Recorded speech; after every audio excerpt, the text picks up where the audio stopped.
just found out, and I was like, well, you've known longer than I have. And I myself could have very well have been a deported veteran.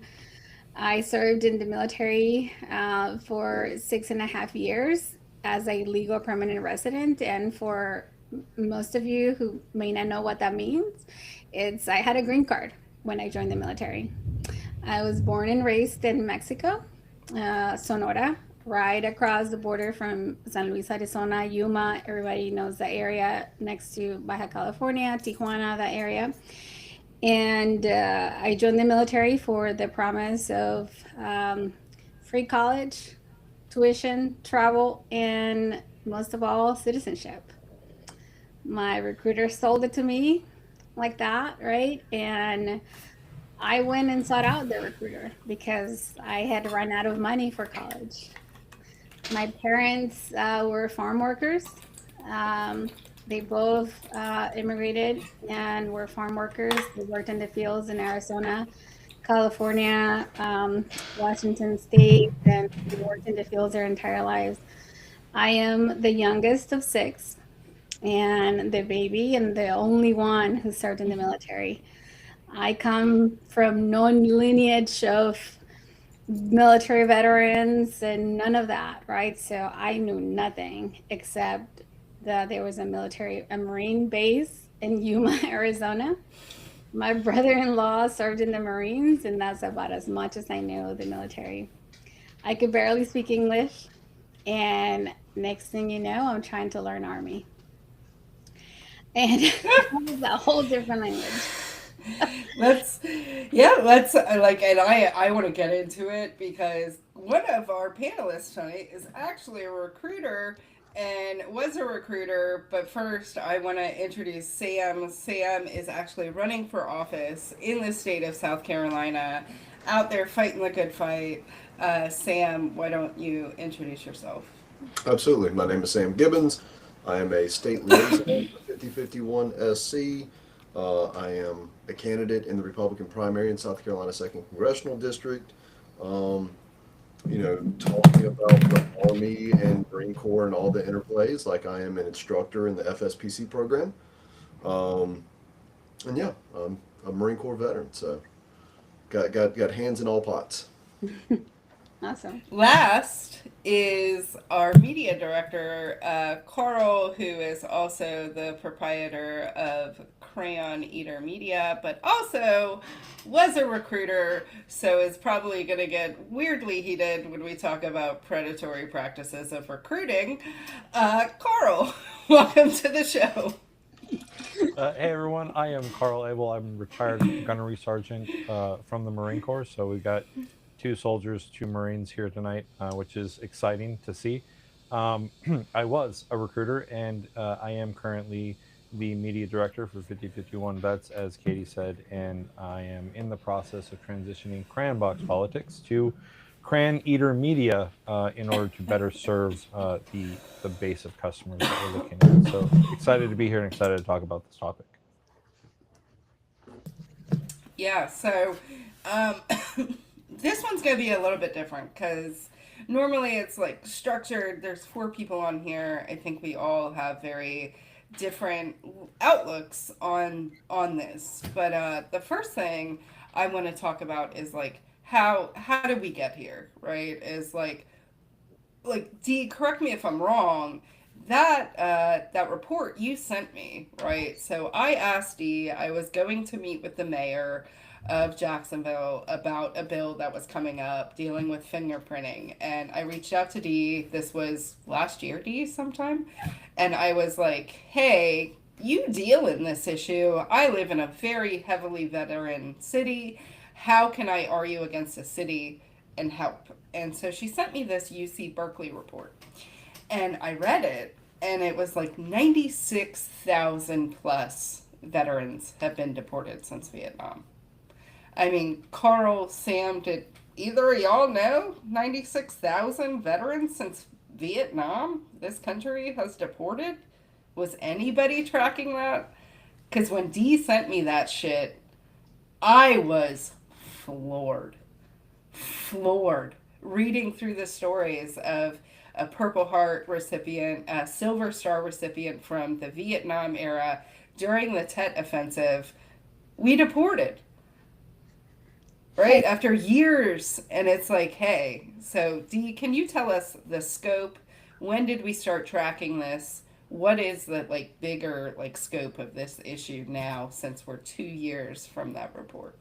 yeah, and I do want to like I because I am a numbers person and I am a facts person because my story and the work that we do means nothing if we just start throwing out numbers that are not right.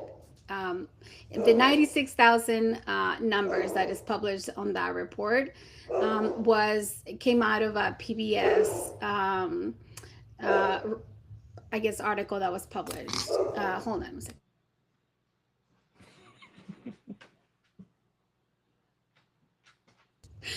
So what's going on out there? uh, anyways, came out of a PBS report that was published. I don't.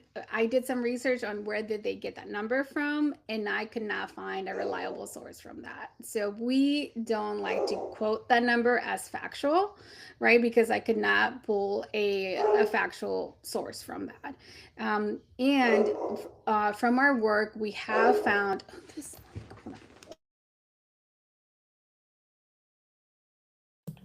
While she's doing that though, like what a fucking kill of like making sure that we're given right numbers. Like we're like Dee's tracking this number to make sure the 96,000 that veterans are going to quote to try and talk about this is we're quoting accurate data, right? Is I read it in a law study, right? And I'm like these people probably did the fucking research, and it turns out that they used PBS, which is something I won't let people argue with me in a debate. Like, you cannot quote news sources, you have to use actual data. yeah, and to their credit, right, when if you click on the link and go down, they will cite PBS as a source, right? Which I'm like, okay, you can use it, and yes, a 96,000 number, it's like amazing, right? And I could go with it and say, yes, 96,000, and like keep claiming that. But then I can be debunked and be just another person throwing that number out there, which I will not do. I no, I stand by my numbers that I put out there, right? So 96,000 was pulled out from a PBS report that went out there. And in the work that we have done throughout the years, we have found that neither ICE, DHS, or USCIS keep track of how many veterans they deport. They have no system to track them. They check for no military service prior to anything, right? There's actually a GAO report that found that as one of those the discrepancies that the DHS, ICE, and USCIS have, they have no tracking system for that. We have advocated and put forward legislation that implement that fact, right? Because it needs to be taken into consideration as something that the judges need to consider before they deport somebody, right? So you take somebody in, you should ask, have you served in the military, right? So that when they go in front of that judge, if they get the due process that everybody should get, which we know right now they're not getting, right? Their military service should be taken into consideration before they deport them, right? So, anyways, I'm talking a lot about this, but that's about that 96,000. Um, as far as um, the since how long they have been deported, we would like to say that since before the Civil War, veterans could very likely have been deported because we know that um, foreign service members have been serving in the military since the Civil War, right? And we don't know how many. Within our clients, we have veterans from the Vietnam War that have and are still deported, right? Some of them. And why? The one of the most frequent stories is that they were drafted and they were told that if they went to Vietnam, their citizenship was automatic, right? Back then, Those who were seeking an application or they had legal permanent status, meaning green cards, there was a process where they had to go and check in at the post office, right? So some of them missed their check-in at the post office because they were in Vietnam. Well, when they came back, as we all know, a lot of Vietnam veterans were struggling with alcohol addiction and everything else, but they got in trouble with the law. When they got picked up by the police, they got in trouble. They found out that they had missed their check in at the post office. Well, because they were in Vietnam. And then they got deported, right? So we have several veterans from the Vietnam era that were deported. Some of them we were able to repatriate. A lot of them, well, not a lot of them, but some of them passed away while they were deported. Unfortunately, we were able to bring them back in a coffin or their ashes back, bury them at a veteran cemetery with full military honors. They are buried at a national cemetery, and their headstone, their plaque, just reads their name, their service status, and anything. So if you were at a national cemetery this Memorial Day weekend and maybe wreaths of honor, right, probably placed a wreath on their headstone, just like any other veteran, right? It did not say that they died in exile. So let me get this right. And like, guys, I don't know about you. Memorial Day this year kind of hit a little bit harder than most, right? For like a myriad of reasons. But to hear that, oh man, I'm gonna try and hold it together because this, like, the only way, let me get this very, very clear. The only way back into this country as a deported veteran is back in a box. That's what you're telling us, is that if we deport you as like a decorated veteran, the only way you get to come back to the country you served is in a box. Yep, your DD 214. That is the only thing they ask you. Yeah. We had a Vietnam veteran who passed away about 10 miles from El Paso from his appendix rupture. He was eligible for VA healthcare at the El Paso VA. We had already made arrangements for the VA ambulance to pick him up at the border. The VA director was ready with doctors in the VA ambulance to pick him up at the border because they could not afford and they just didn't have the healthcare in Juarez to give him the care because his appendix ruptured, so he was dying of the infection. And we filed for a humanitarian parole to get him across. And even he and his daughter said he just wants to go there, get the care, and he will come back. He doesn't want to stay. He's not trying to stay. He just wants to go and get the healthcare so he can doesn't have to die. And DHS and ICE denied his permit to come across, and he passed away 2 days later. Arturo Moreno is his name, and you can Google his name and you will read his story. He was then a week later buried at the National Cemetery in Fort Bliss. His ashes were buried because we were able to bring him back and have his full military honors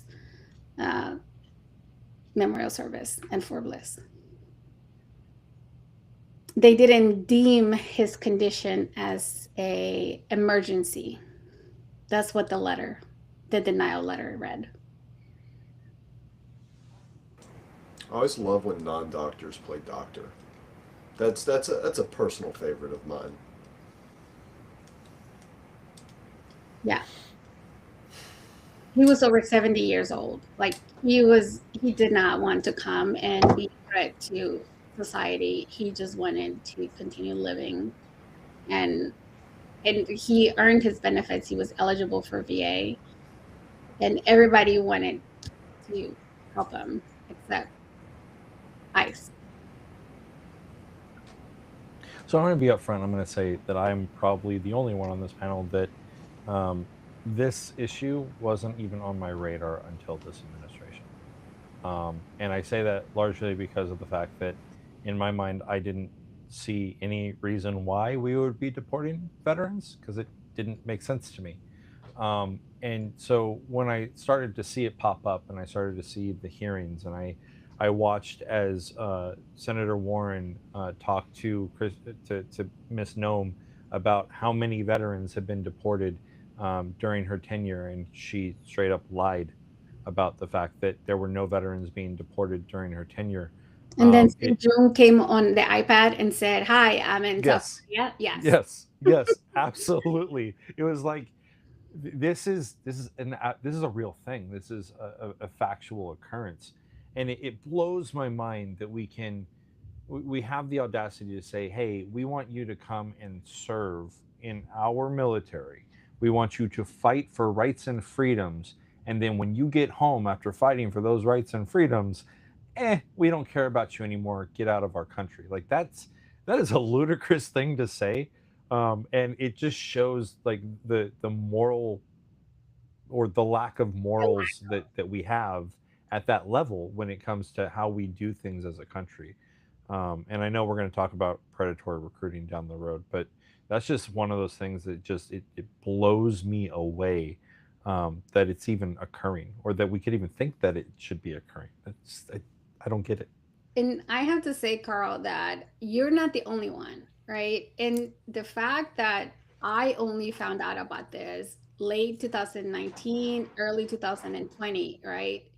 And I had already served in the military from 2001 to 2006, had been already a naturalized citizen from 2007 on, right? And still had no idea that this was even happening, right? I when I left the military in 2006, I had already had two deployments to Iraq, right? In 2003 and then again in 2005. I had applied for my naturalization. I missed my naturalization ceremony twice because of my deployment. I left the military without it because of my deployment. When I left the military in 2006, it wasn't because I wanted to get out. It was an it was a survival exit. I was the one that wanted to stay in the military, do 20 years. I wanted my naturalization so I could become an officer. I wanted to go green and gold. I wanted to do all of that shit. I was the little E3, E4 with all of the little ranks lined up. This was my goals, all of that stuff, right? I joined in June of 2001, so before 9/11, right? And the only thing I told my recruiter, I said, I don't care what job I do. I just want to go to Germany. Can you make sure Germany is in my contract? Right? He's like, for sure. So you live in Yuma. You want to get the hell out of there. You both are Marines. You know where Yuma is. You want to get the hell out of Yuma, right? So yes, Germany was in my contract, and that is the only duty station I had, right, throughout my entire time. Why? Because I was in basic training when 9/11 happened, and after that, I could care less about my naturalization. I could care less about college. I could care less about anything else. I knew I wasn't in it for college or anything else. I was in because I was going to war. Right? I could barely speak English. So my battle buddy was teaching me how to learn the commands in English, and I was teaching her to pass her sit-ups and push-up tests. Like that's how we rolled, right? And that's how we got through it. Um, but I was a 50 cal gunner. I was an 80A Mike, and in 2003, March 19, we crossed the Burman to Iraq, and I was hauling JP8 fuel trucks. So we lined up fuel points across Iraq as they were pushing through. My second deployment, I was a 50 cal gunner, and we were doing escorts, patrol escorts all across up and down Iraq. In 2005 was one of the deadliest years in Iraq. And when I came back from that, as survivor of MST, all the shit that we went through in Iraq, not only as a one of the very few female gunners doing escort missions, right, that where I shouldn't have been, um, and that still wasn't recognized for some of the stuff that I did. I was ready to get out, right? And I knew that because we were being put on orders back to back, I knew that if I went back a third time, I wasn't coming back, right? So I left and I could care less. My green card was expired. And because I was dealing with PTSD and everything else, I was going down the road of getting in trouble with the law. So I probably would have been deported. I had no idea that was one of the consequences. And out of all the checklists that they give you when you get out, not one box is about, hey, did you file for the naturalization we promised you when we asked you to join the military? No, we asked you about your canteen cover, about your poncho, about everything else. But guess what? That citizenship that we promised you, well, we don't care about that. And both of you, all of us in here know that until it begins to impact the military mission, the military will not care whether you're a US citizen or not. And that is because you can still do your job because you have a military ID card. But don't you go get a Cat 3 toothache because guess what? That you're not deployable. Don't you go not pay your government travel card bill because guess what? Then you can't go TDY. Right? That impacts the mission. Your citizenship does not. Sorry, I get off my rant wagon. No, I mean, I think that you brought up so many good points, right? And it's gonna spiral into recruiting, okay, Carl. So, um, you talk about a time frame in the military that people don't talk about enough, right? Is we were on a massive draw up, right? Like we were doing all sorts of waivers. We were letting people into the military we absolutely should not have. And we've talked about this in the MST advocacy space, right? Is we were not making sure that people weren't on sexual predator watch lists. And like now they're fucking leaders, right? So there we are letting people in, right? I remember when I joined and I saw someone like with this massive neck tattoo and I was like, the fuck? Like, what? And someone was like, oh, they got a waiver. And I was like, that's it. All right. That's odd and professional, in my opinion. But my point is that recruiters in that time frame had quotas, right? And Carl can speak to this about the quotas, the pressure of recruiting. That is its own fucking beast. Okay. And Carl is going to argue that he was an ethical recruiter. Cool. Believe it. Absolutely. Love you. Believe you. There are very unethical recruiters. Okay. And I know this, and Dee knows this. Why? Because as a recruit who gets sexually assaulted by your recruiter or during MEPS or in the ROTC program, you cannot get any sort of benefits because you're not a part of the military. And it's something me and Dee have been fighting for 6 years, right? And we look at the numbers, it's pretty fucking high. Problem being, number one, recruiters, right? Is like we had quotas to meet, we had a war on two fronts. We needed to meet that demand. We're losing people left and right. People are not staying in, like Dee, who is doing a back-to-back deployment and then getting out after their first enlistment. So we have to constantly pump those numbers, right? Meet recruiting goals. And everybody here knows we're not humans to the military. We're numbers, we're boots, right? Like we're boots. Right, that's it. And so during that time frame, and today, in my opinion, we still are making promises of citizenship to meet recruiting goals.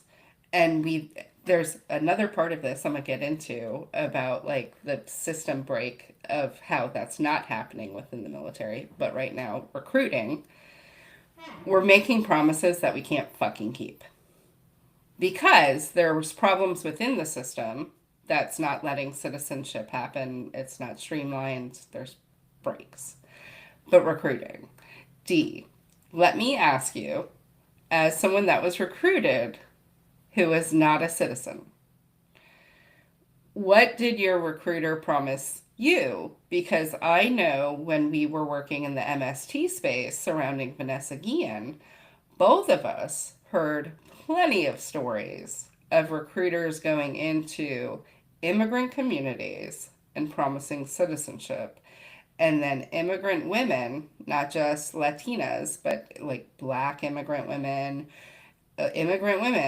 were being raped and murdered at a higher rate than white women in the military. And it's the research we had done.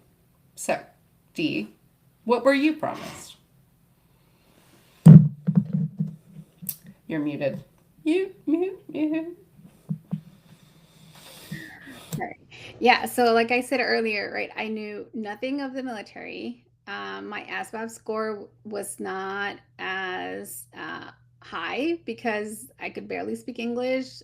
When I took it at the cafeteria at high school, and I barely even knew what kind of test or what was it for that I was taking. They just sent us all to the cafeteria, and they're like, "You're taking a test." So I was like, "Okay." Um, and then I was like, all right. So they, when the recruiter, he was like, all right, well, you scored this at the jobs that you could get. And I was like, okay, well, why don't, what are this? And they're like, well, you can be an ADA mic. And I was like, what is that? Oh, this is like a driver. And I was like, well, what kind of stuff did I drive? I was like, well, you can be a chauffeur, kind of, you will be driving around generals and stuff. And he's like, and you look kind of cute. So they'll probably make you drive around generals and stuff. He's like, and you're like a Latina, you're Hispanic. You probably be in like really nice assignments and stuff. And, kind of using the you're a Latina cute girl type thing to sell me the job, right?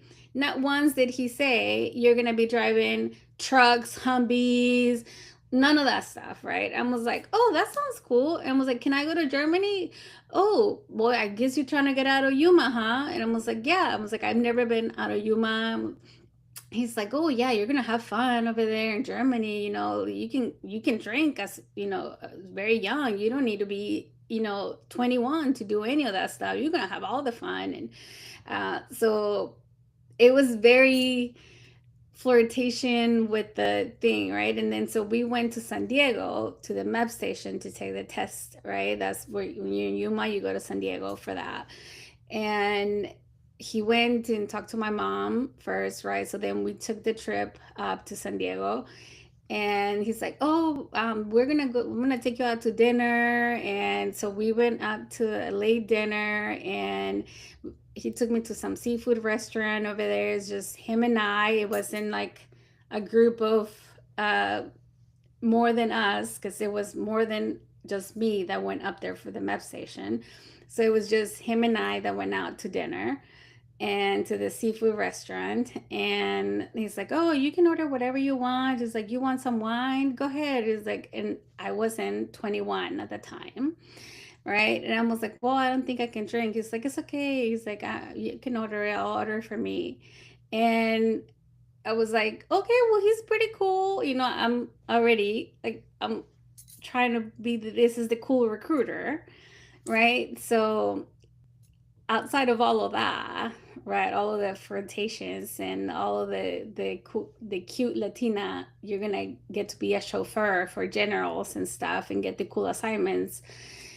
It was the okay, you can get citizenship, and then you can help your mom get her citizenship, right? Because she works in the farm in the fields, and you don't want her to work there all the time, of course. And uh, at that time, because it was pre 9/11, we were not at war, right? So we was in a period of not conflict. I did need to wait certain amount of period of time in order for me to become eligible, right? That's something that a lot of people don't know or forget right now, because we went at war for more than 20 years, and everybody is eligible to apply as soon as you enlist and you have served 1 year, 1 day in the military, right? But that can be changed with an executive order. The president can change that tomorrow if he wants to. Don't tell him, but he could, right? So President Bush was the one that made that change, right? Where you can get expedited naturalization and those things after 9/11 happened. But because we're in a period of conflict, non-citizens can apply for naturalization after serving a day in the military. But if we were not in a period of conflict, there's the Immigration and Naturalization Act that you have to serve a year or more, and you have to have 3 or more years of good moral character before you can become eligible to apply for naturalization. So if the war ends tomorrow, non citizens will have to wait a period of longer time before they can become eligible. And that is something that a lot of people don't think about right now because we've been at war for so long. So that's what was promised to me, right? College tuition, citizenship. I'll be driving for chauffeurs because I'm cute and I'm Latina, and then free drinks at dinner and stuff like that. So, as a woman, because I know, Carl, I saw you over there taking notes, my brother. So I know you got a lot of shit to say. Before you start, I am going to tell you my experience as a woman of predatory recruiting. I look like a boy. Imagine 20-year-old Katie who looked even more like a boy, right?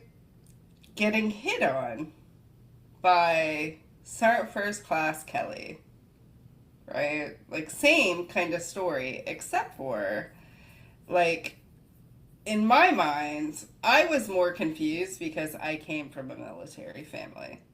Like, I, like, told my dad. I was like, after I left, right, for basic, I didn't tell my dad during the process. I left for basic. I told my dad on the phone. I was like, that was a weird process, by the way.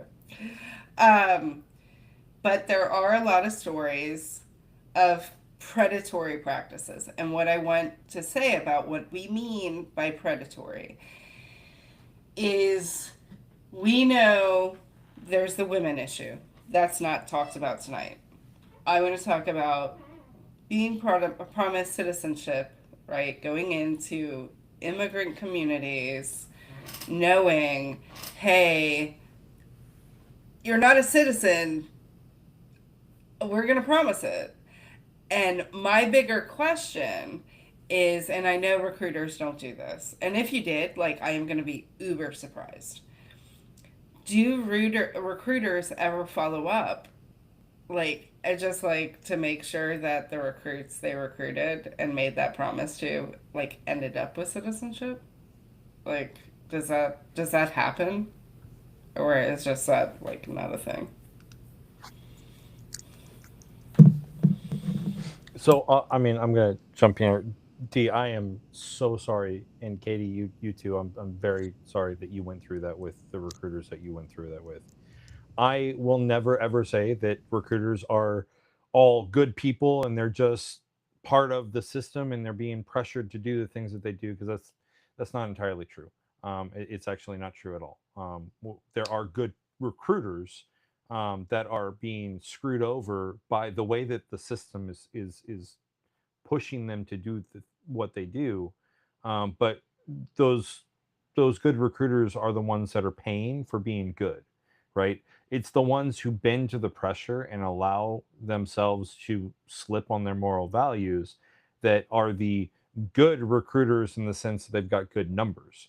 But they're also morally decrepit and bankrupt because they sell their souls in order to have a good family life, right? So like there's no way to excuse those types of actions. It's deplorable.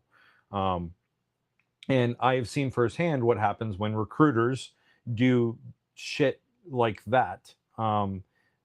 Depending on how they do in I hate to say it like this, but it all depends on how they're doing with numbers, right? If they're rolling contracts every single month, and something like that comes up, they get put on into an investigation, and then it gets swept under the rug, and they get moved to a different location. because they've got the numbers, they're bringing it in. So why would we get rid of them? But a recruiter who is doing poorly with numbers and gets caught doing stuff like that, they are fried like crazy, and they're not, like, they're kicked out of the Marine Corps, they're kicked out of the Army, they're lost to the service. So that the fact that that is a thought process in how we punish recruiters, it shows you just how morally bankrupt the system is. Um, for me, I have kept in contact with every single one of my police, and I was a station commander, which means that I ran, not a station commander, a substation commander, which means I ran an office of three recruiters, who all had their own separate mission, and so I was in touch with all of their police, and I continue to maintain follow-ups with every single one of them. Even to this day, I still have connections with quite a few of them. Some of them, they stopped talking to me just because they grew, and they're like, yeah, we're going to do this, or they got out. A good number of them got out after 4 years. Um, a little bit about where I recruited. I recruited out of Sacramento, and I recruited out of Stockton, California. Sacramento and Stockton, California are very, very heavy migrant communities. A lot of the families that we, a lot of kids that we came from families of undocumented immigrants.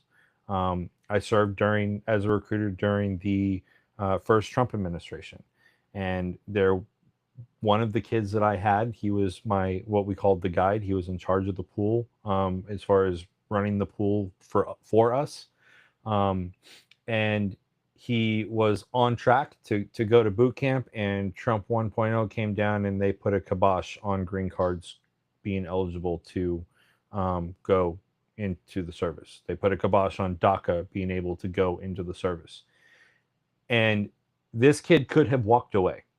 He could have easily said, you know what, I'm out.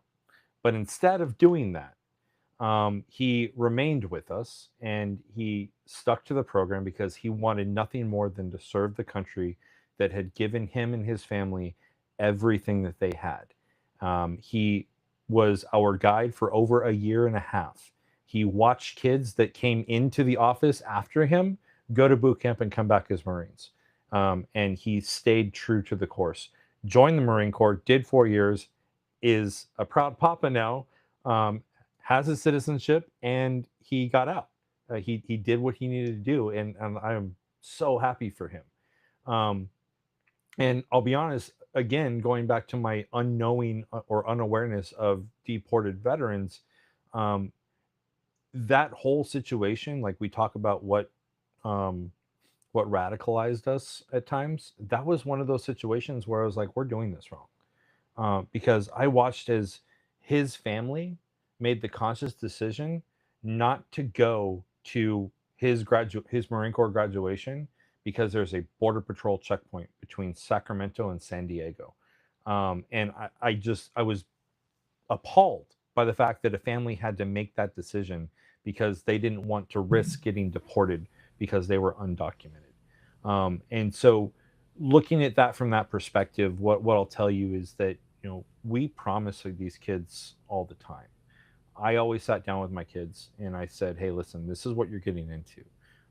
I had Marine or poolies that would come in and they're like, "I want to be infantry and I want to go over and I want to kill the Hajis," and I would have to sit them down and be like, "Listen, first of all, that's not what you're going to be doing. You want to be infantry, that's fine. So let me tell you about what you're going to be doing as an infantryman." Um, and I explained to them that 90% of the time they're going to be cleaning toilets and on janitorial duty, and that 5% of the time they're going to be in the field, in the suck, dealing with miserable conditions. And the other 5% of the time, they're going to be spending in their barracks room with their thumb up their asses, tickling their prostate, waiting to get released because that's the life of the infantryman. And they would chuckle at me when I mentioned the tickling of the prostate. And that was partially intended, like I wanted them to laugh at that, but I also wanted them to understand the levity of what they were getting themselves into. Every single one would come back after a period of time, and they'd come back on like recruiting assistance duty, and they would look at me and they're like, "Gunny, you were right. Like that's all we do. Like this is not cool." Um, Now, when it came to the going into combat, I told them routinely, that's not something that you want to do. You don't want this experience under your belt because it's going to ruin you mentally and emotionally. And I frequently told them that. But to answer your question, Katie, as a recruiter, I was honest with my kids. I was honest with their parents. I was honest with any questions that they had. I tried to find the questions that I knew that I hadn't been asked or that didn't get answered when I was a poolee. Um, and I tried to make sure that they had that information available to them. I went in as intel. And when I went in as intel, my recruiter told me I was going to be doing some cool whiz bang 007 James Bond shit, right? Turns out I was not doing any cool whiz bang 007 James Bond shit. So at the end of the day, recruiting sucks, right? And recruiters have to make a conscious choice. And I'll end with this: the mission of the Marine Corps recruiter is to screen to disqualify. When the recruiter hits the streets, that mission turns into screen to make numbers. And if you're screening to disqualify, you're wrong. And that is the part of the system that absolutely needs to get changed so that recruiters aren't trying to do sleight of hand with potential applicants who don't have citizenship and telling them one thing, knowing full well that that is not the case. And so that's part of that system that does need to get changed and fixed. So if I can kind of pop in here, you know, with what I do in the FSPC program, right? So I don't know if y'all saw the Army just posted that they met their recruiting goal. I'm not going to say that our program is the reason for it, but there's thousands of trainees that come through Fort Jackson in this program. I mean, my classroom alone, right? Thank you for Jackson, if I may say. I'm a what is it, Relaxing Jackson alumni. Um, so you know, this program is essentially a stop in the path to become a soldier, right? So you know, I have a lot of um, foreign national students, right? Like I think our current class of 32, right? It's a smaller class, 32. Probably 12 of them have identified themselves as English language learners. Um, and this is languages from Spanish to Arabic to French, right? Like you every once in a while we come across some African languages. Um, we have a wide diversity of foreign nationals, and I'm sure a lot of them are kind of told some of these same things. And so I think that it is, you know, having a degree in political science, international politics, and military affairs, I think that it is a good thing that we are willing to allow people to earn their service or to earn their citizenship to our country. And Carl, I'd agree with you that I think that there's a failure in the process in ensuring that that happens, right? What's the Trump campaign thing? Promise made, promise kept. It'd be nice to see more of that, you know, with our military service members. But you know, obviously we're getting people that are coming from recruiters. The recruiters tell them like, oh, this program's going to be this, and this, right? It's not always that. And then the jobs that you get, right? And one of the things that we don't talk about is, you know, I can take a student from another country that's not, you know, a U.S. national. I can get them a 60 or 70 on the ASVAB. They can't qualify from some jobs because guess what they're missing? They can't get a security clearance. Right? And so I do think that it would benefit potentially the Army in expediting some of those higher qualifying applicants, right? To get them into some of the fields that may or may not be needed. But again, like I don't know the recruiting numbers. But it's weird in listening to this and being at such a crossroads of all of it. And at the same time, you know, running for office and trying to run on a position of caring about the public servants and all the promises that we make and just the numerous shortcomings in our system and in our administration, and it's very frustrating. It's frustrating to hear the stories of veterans that are, getting screwed over. Um, because we're all normal. We're all just people. We forget, we mess up, right? Like you go through hard experiences in life, like, oh, well, did you get your citizenship? Like, I don't give a shit. I'm trying to survive, you know? And the reality is that bureaucracy is a nasty thing and it does not give a shit about people.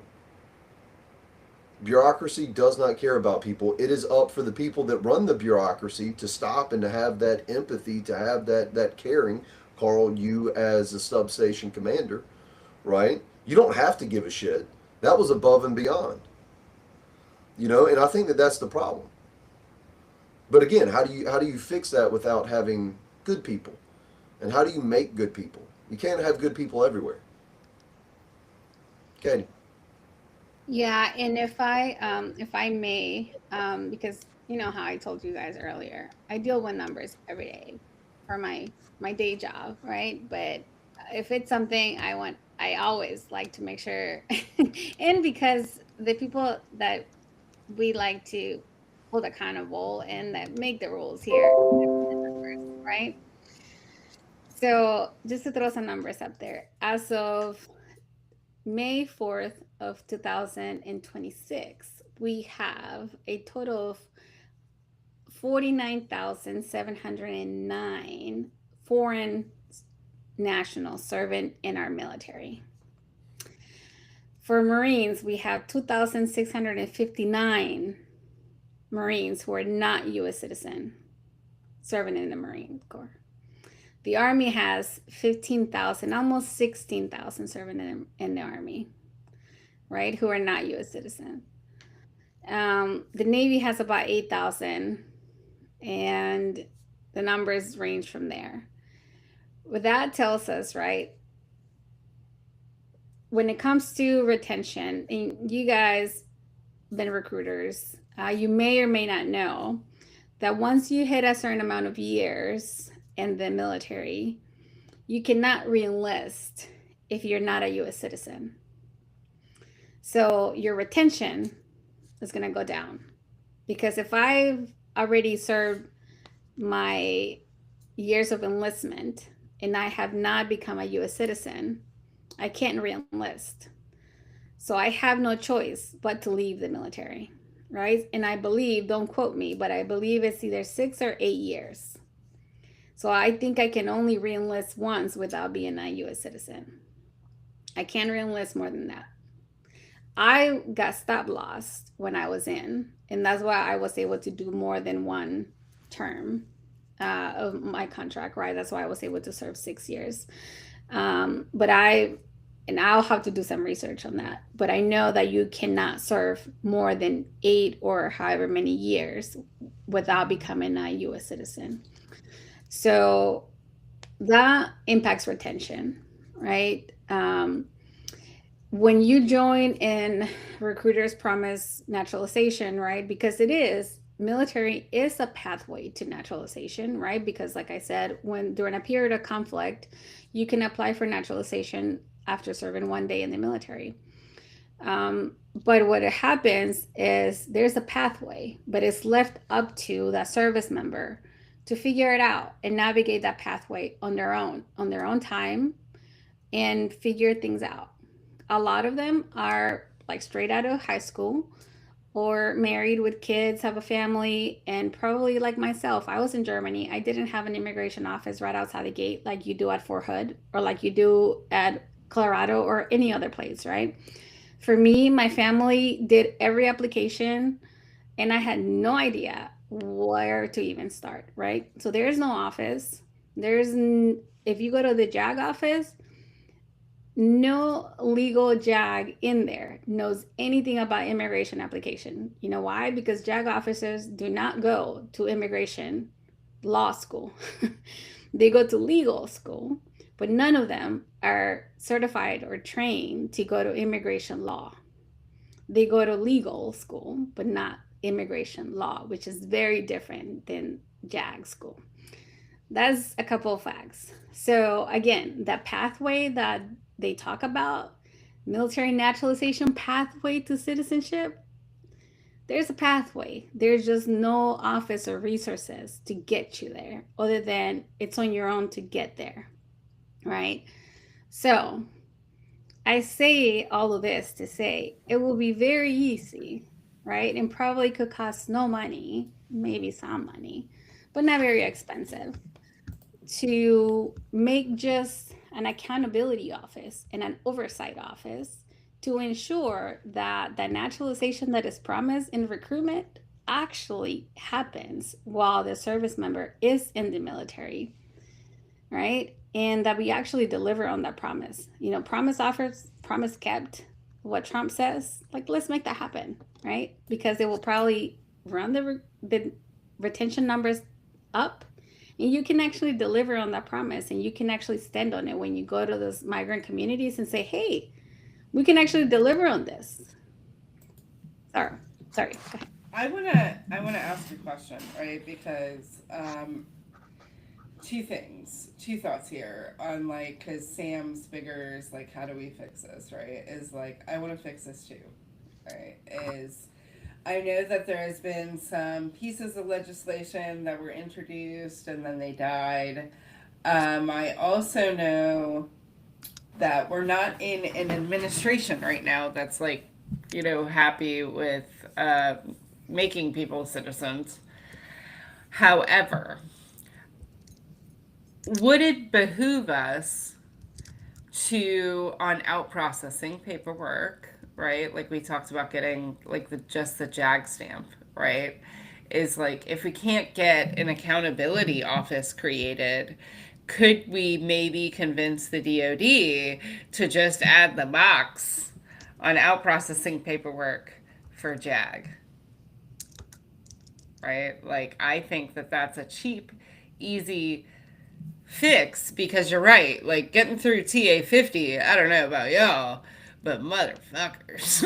Like, I was always missing something. Like, and I was pretty good at accountability, but I was always missing, right? So, Carl, I want to get your thoughts. I know I use behoove. I'm very proud of myself. It's the first time. Carl, what's your thoughts on that? So my thought about this is twofold, right? I think that we do need something on the checkout sheet that directs non-citizens to follow and identify what they need to do in order to achieve that stated goal of becoming a citizen. But I'll add here that it's also one of those situations where it would, I'm going to use it too. It would behoove the military services to place the understanding of the process into the training that we require NCOs to go through, staff NCOs to go through, officers to go through, because it's not enough to be like, hey, this boot has to go to the JAG office in order to get naturalized. It's more important to make sure that the staff NCO corps and the officer corps knows how to handle those situations, right? Because, like Dee said, the JAG doesn't know. And if the JAG doesn't know, do you really think that their leadership knows? And if the leadership knows, they can't prioritize it. And if they can't prioritize it, it's not going to happen. So I think that that's another one of those aspects that definitely should occur. I mean, while I was in, I didn't deal with naturalizations as a recruiter. I didn't deal with it as a staff NCO. I had no idea what the process looked like. So had a Marine come to me and said, "Hey, Gunny, how do I do this?" I would have looked at them and said, "I don't know." In the exact same manner that when a Marine came to me and said, "Hey, Gunny, how do I start the process of EASing?" I looked at them and said, "Brother, I don't know because I haven't EASed yet." Like that was a significant thing. And when I retired and I went through the EAS process, I was like, we need to send our staff NCOs through this process right now because they need to know how to do this and how to support their Marines, because that is the sole purpose of a staff NCO, and it's the sole purpose of an officer, right? We talk a lot of big game about mission before mission accomplishment before troop welfare. Well, guess what? If you don't have Marines that are citizens and that are capable of executing the mission, you'll never accomplish the mission. So at the end of the day, I think that that's another route that we can go to ensure that we're achieving and meeting the promises that we give to these police before they ever make it into the service. I mean, I wonder if it would be considering the numbers, right? Like, shouldn't that at minimum be at the battalion level, I right? So, like at the battalion level, you would have a sizable enough group. Be like, all right, here we've got probably 10 or 15 people that need this, because we in this whole gerrymandering thing, we've been talking about military ballots, overseas ballots, mail-in ballots, and one of my friends, Chris Hemsel, with Veterans for All Voters, he was describing one of the jobs that he had as an officer, which was essentially making sure that people filled out their mail-in ballots. And so, like, obviously, if you have that, right, like if you have this kind of civic thing of like, oh, make sure that you do your ballots. How much more is it to say like, hey, make sure that you're becoming a citizen so your ass can vote, right? Uh, I don't know. It's certainly a thought, but I'd love to see progress get made towards it. I'd like to read your memorandum of understanding and Katie, see what happens with the pillars, because that's fucking a positive use of power. Yeah, so these Yes. numbers are kept at the retention officers, right? So they're all at with enlistment and retention, right? So it will be at the battalion or brigade level, right, where the retention NCO or officer will be kept this, and just how we provide those numbers on who's late on their credit cards, who's like all of those numbers at staff meetings, right? It could be in one more slide, or how many like naturalizations we have at the brigade level, right? Who is due for what, right? And it's so easy to track. Then we can track the applications. The link that I shared, right, has the MOU that the Marines, the Air Force, the Navy, the Army had on how they were executing that at the basic training. There was already an agreement between DHS, DOD, and everything that was in place for 4 years.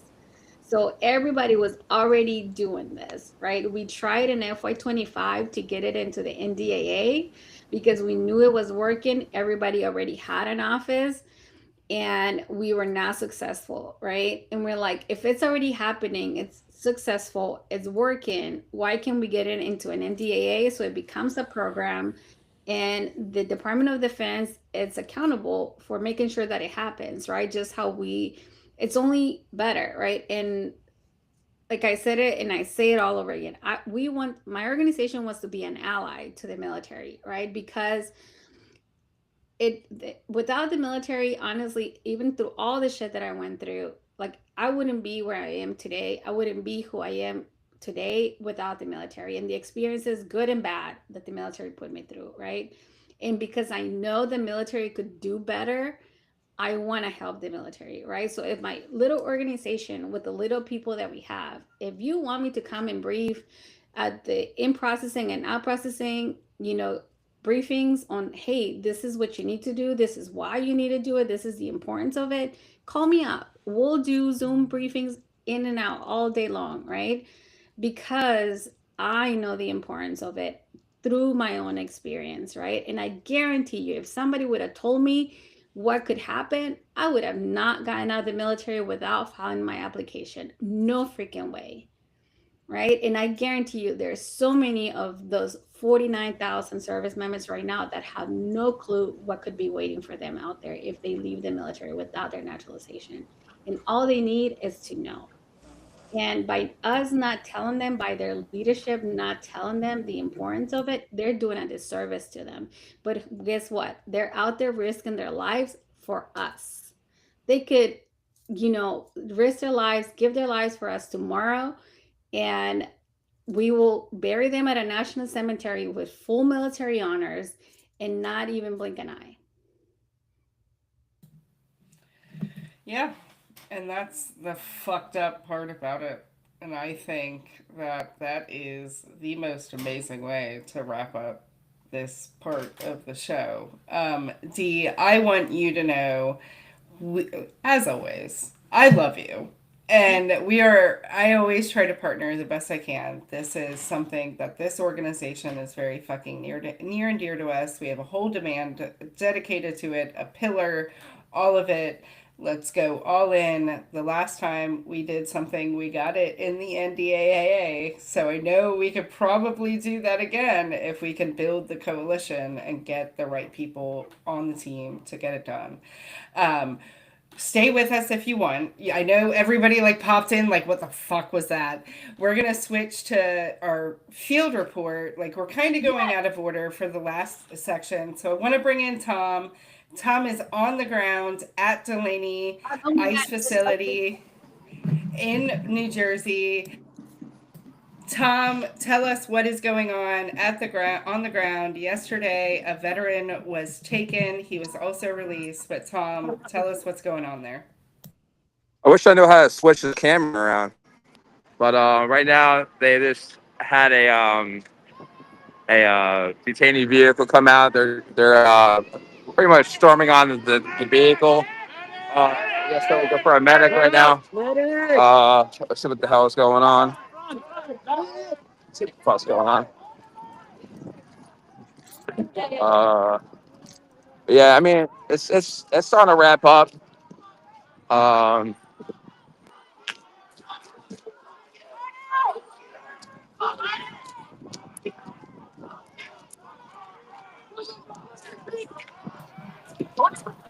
So Tom, as you're what walking, happened? talk us What talk happened? us through. Somebody got tear gas.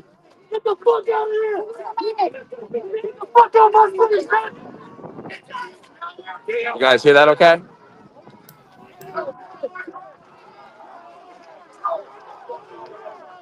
They're trying to blind people with lights.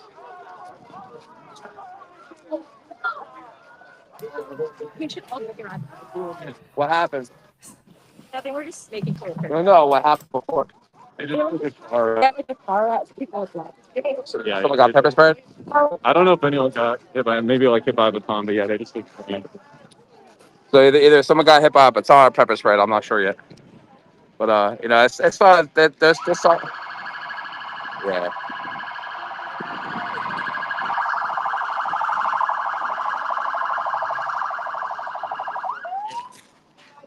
Yeah, they started to flicker in their lights as it got dark out, trying to like give that sign of like, they're gonna start wrapping shit up. But So what is the they general mood between the protesters and the ICE officers at this point? say again. How tense is it? Oh, it's tense. It's tense as fuck. It's they're. Did you get some gas? You got tear gas? Pepper spray? All right, this guy got pepper sprayed. Yeah, they've been they pushed a few of us today. I saw one person almost get pushed into traffic. I got video of that I have to post, but yeah,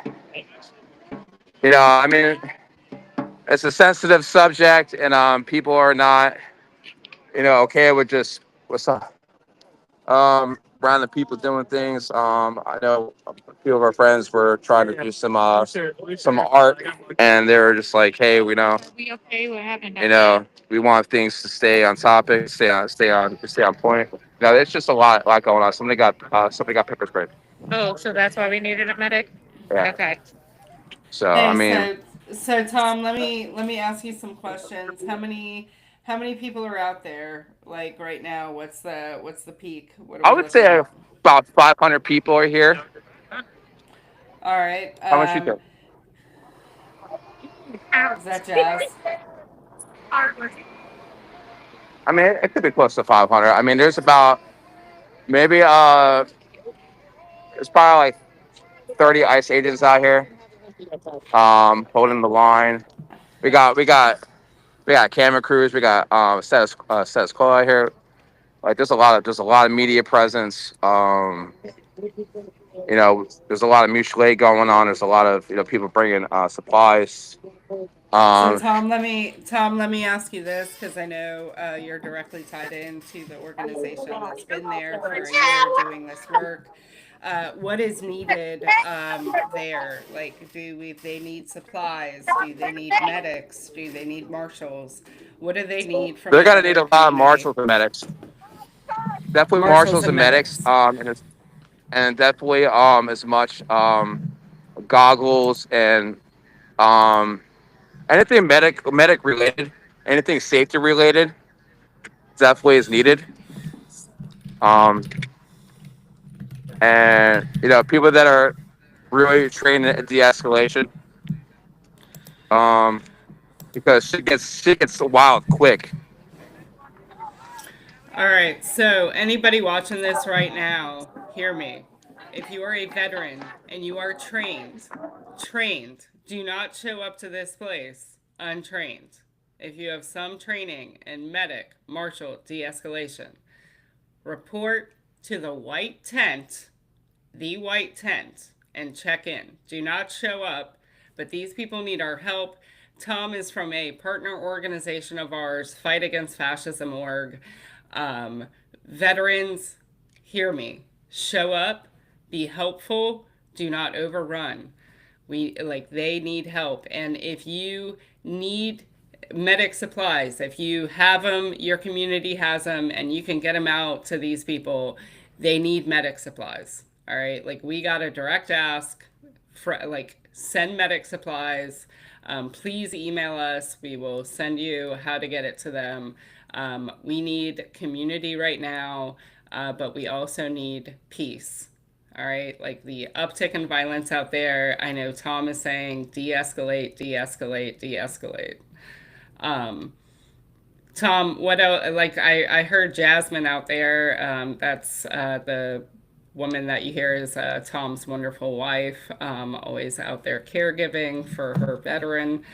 What else are you seeing out there, Tom? You seeing a lot of presence? Oh shit, my guy. What else do you need us to know? What do you need? You're on the ground. What can we get to you? I mean, that's really, yeah. I think there needs to be more people with training down here, because we don't want people getting hurt because these ice agents are not trained properly. They're treating people. They're escalating far too quickly. They don't know how to. I mean, obviously, there's pregnant women here. There's elderly, young children that are in inhumane conditions. Like, if they're not willing to take care of their, I call them POWs correctly. Hey, let me. Um, We got Tom. We got some direct questions coming in. If you're willing to answer for us, sure. can you describe the scenes you're seeing, from ice agents to smells to the energy around you? Like, can you I mean, describe the scene around you? yeah. I mean, it smells terrible. It's complete utter chaos. I mean, um, these are supposed to be trained professional government agents, and they're acting like 17-year-old children that just graduated high school ready to fight somebody. This ain't like how we're trained, how to treat people, how to treat civilians, how to treat people that are upset. We go through extensive training to deal with civilian population. If we could be in a war zone and have to try to calm the people down, and they're not doing that. They're just trying to get people fired up, and that's not professionalism. Sure, sure. So I know, Tom, this situation originally boiled over to a hunger strike going on inside of that Yeah, facility. you Can got. you tell us the demands of the hunger strikers? Can you tell us the demands of So those so people? so the demand is to free the vulnerable first. They want the pregnant women, they want the women, they want the children, they want the elderly freed before them. That's what they want. They want the people that are the most vulnerable to be treated humanely and to be freed. All right. And so, Tom, I'm sorry, 1 second.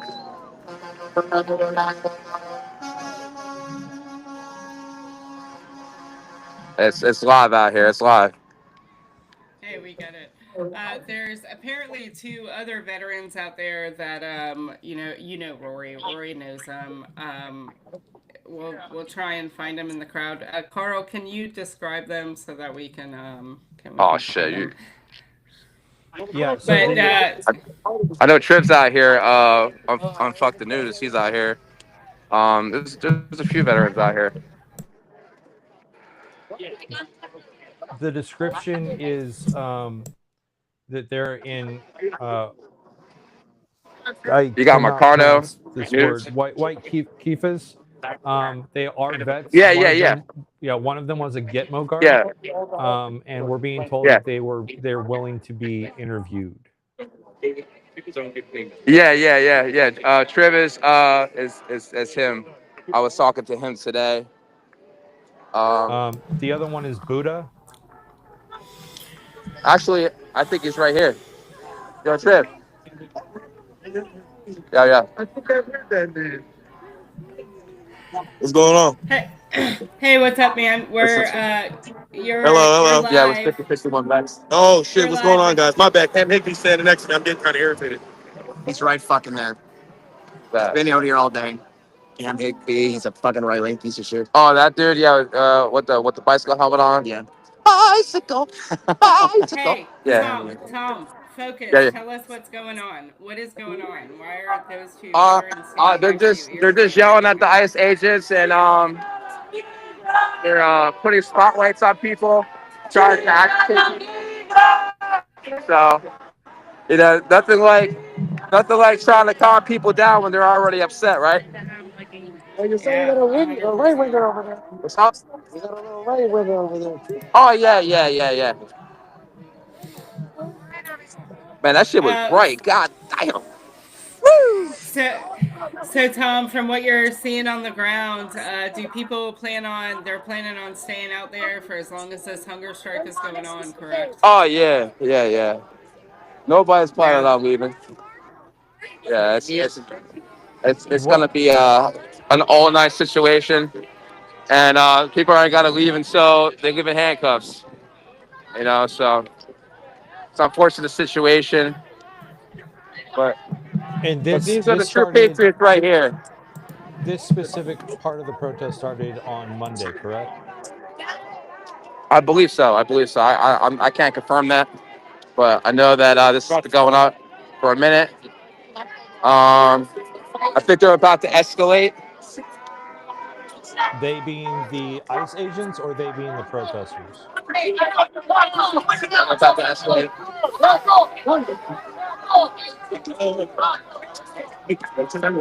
Yeah, they're about to escalate.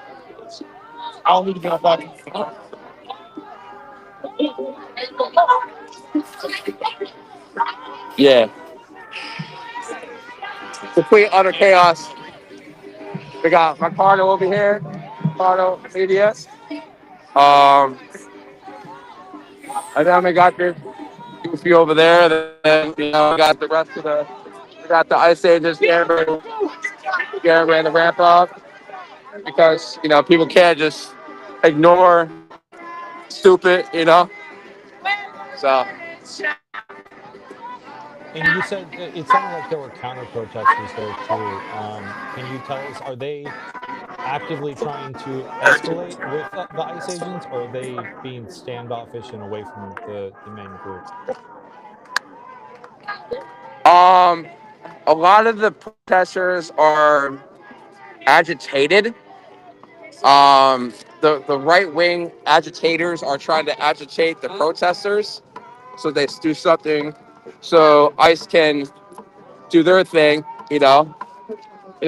And this is what it is. You got peaceful protests against agitators and agitating ICE agents. I mean, you know, so And so, what is the goal of this protest?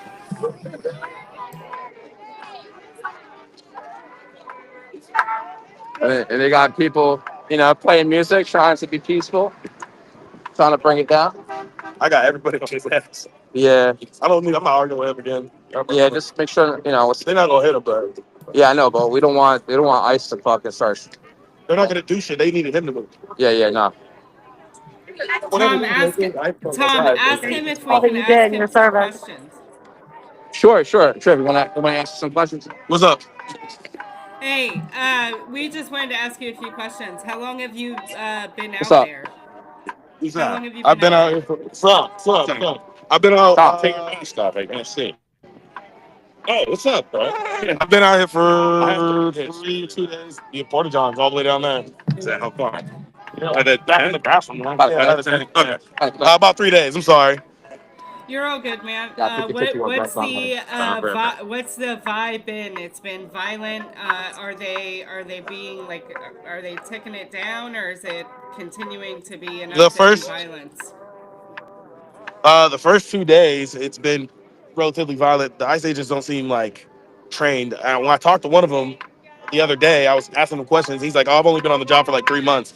So and then they're also antagonizing people. Like they'll talk shit back at you to try to like provoke you to do shit. They're using some type of like canister gas that I've never really seen. It comes out like a fire extinguisher. It's white, but it burns like. They haven't done that tonight though. Tonight's been relatively calm. Well, Uh, what you would call calm for them. so are you from there? Are like do you live in that area and like you've So been I moved to West New York, New Jersey about 3 months ago. Okay. So I live about all 20 minutes right. from here. Shit, so you're a local, so you've been fighting the good fight for over a year in that area. And do you Well, think no. that So I moved here this 3 months ago. I was living in Pittsburgh first. And I was in Minneapolis, like helping in Minneapolis. But I was living in Pittsburgh. I just moved here 3 months ago. I didn't even know much about this until somebody informed me, and then I came down. Oh, all right. So, what do you think? Since you said you were in Minneapolis and now you're out here, do you see the same tactics being used that were used in Minneapolis and now being used here They as get well? aggressive quicker here than they did in Minneapolis. Minneapolis, it was like a build up. It would take like here they'll just be quick with it.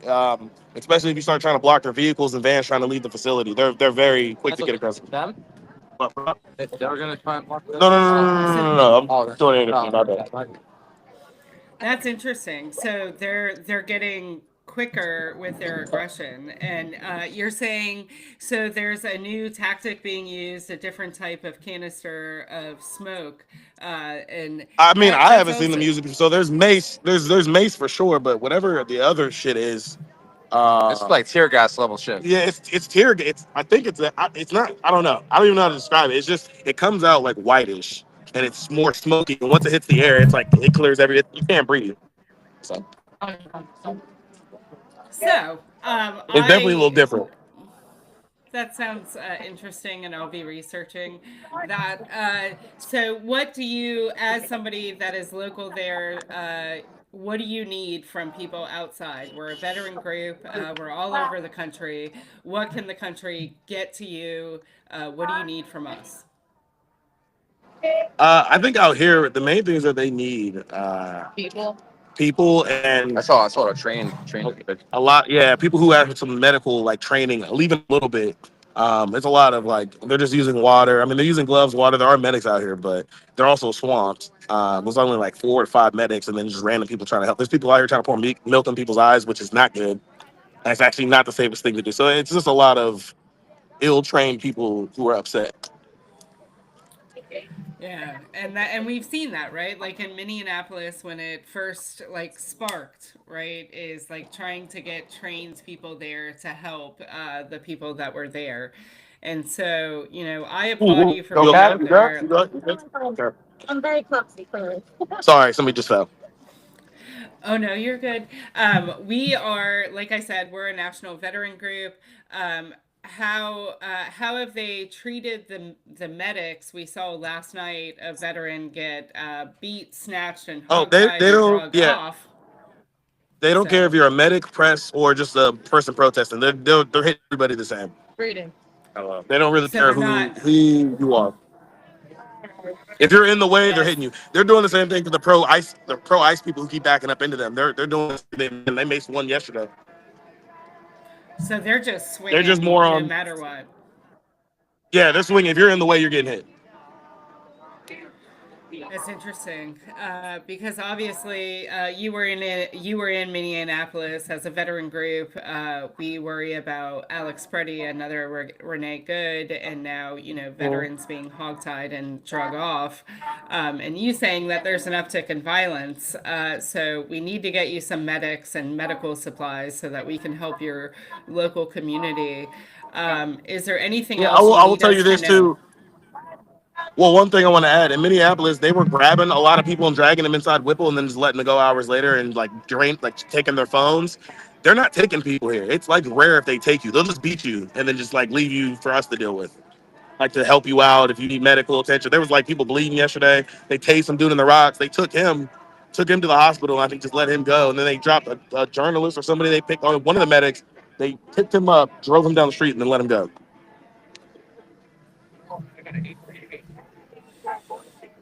Jesus Christ. I'm not exactly sure what to say to that. That kind of caught me off guard. Um, hmm.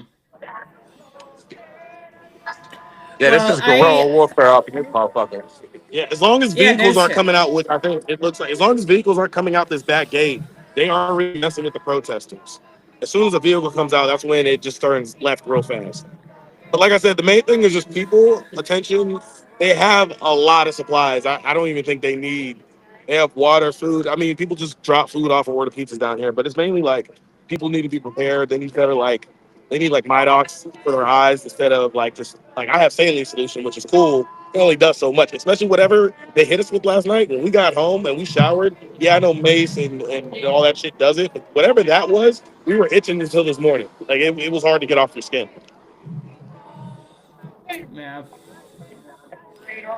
Well, we will try and get you the help that you need, and keep fighting the good fight, man. Like we around the country, I live in Florida. Yeah, like we are watching with you, and I appreciate that. Jesus, yeah. Thank you. Thank you. Yeah, yeah, man. Thank you. Uh, T- Yeah, that's why I like her. Tom, yeah, Tom, keep us up to date. I know you will. Let us know what they need. And someone wants me to ask you about the force feeding. Is there force feeding being done? I don't know. I have no idea. I don't think so. All right. Well, Tom, we're going to let you get back to the fight so that you can pay attention because your head needs to be on a swivel. I love you. Tell Jasmine I love her. I heard her in the background. Um, hey, Jazz. I like your goggles. Be Uh, careful. Will do. yeah, we ain't gotta All stay here right. too much longer. All right. Well, I love you guys. Let us know I what you love you too. need, and we will keep in the fight. All right, y'all be safe. Bye.